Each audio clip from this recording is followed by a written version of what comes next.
Corona 2.0 కన్నా YCP 2.0 చాలా danger. నిజమా తప్పురా? తండ్రి లేని పిల్లకాయ. అదీ కాక 151 సీట్లు సాధించి ముఖ్యమంత్రి అయ్యి ఆ తర్వాత 11 సీట్లతో ప్రతిపక్ష హోదా కూడా లేకుండా చివరికి పులివెందల ఎమ్మెల్యేగా మిగిలిపోయిన జగన్ అండ్ పార్టీపై జాలి చూపించకపోగా సెటైర్లు వేస్తారా? అంటే ఒక్క 5 ఏళ్లు అవకాశం ఇస్తేనే లక్షల కోట్లు మింగేశాడు అనుకోండి, అది వేరే విషయం. కానీ మరో కరోనా కన్నా వైసీపీ చాలా డేంజర్ అంటూ ఎందుకు అంతలా భయపడిపోతున్నారు అంటే అదే కదా అసలు లెక్క. ఇప్పుడు దేశంలో రాష్ట్రంలో కరోనా కేసులు ఊపందుకుంటున్నాయి. కరోనా 2.0 అన్నట్టుగా ఇప్పుడిప్పుడే దేశంలో కరోనా విజృంభణ మొదలైంది. గతంలో మాదిరి కరోనా ఇప్పుడు ప్రజలను, వ్యాపారస్తులను భయపెట్టగలదా అంటే భయపెట్టలేదు అనే సమాధానమే వినిపిస్తుంది. మాస్కులు, శానిటైజర్లు, సోషల్ డిస్టెన్స్ వంటివి కొంతవరకు కరోనా వ్యాప్తిని అరికట్టగలవు.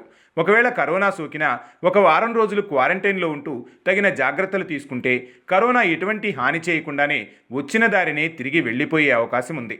అలాగే కరోనా వ్యాక్సిన్లు కూడా ప్రజలకు అందుబాటులో ఉండడంతో ఈసారి కరోనా 2.0లా రూపం మార్చుకుని ప్రపంచం ముందు నిలుచున్నా దాన్ని చూసి ఎవరూ భయపడే పరిస్థితి అయితే లేదు.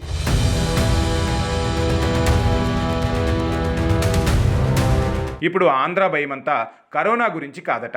నాడు 2019 నుంచి 2024 వరకు ఏపీలో ప్రభుత్వాన్ని ఏర్పాటు చేసిన వైసీపీని చూసి మాత్రం అటు పారిశ్రామికవేత్తలు, ఇటు రాజధాని ప్రజలు, అలాగే ఏపీలోని సామాన్య మధ్యతరగతి సమాజం మొత్తం భయంతో వణికిపోతుందట.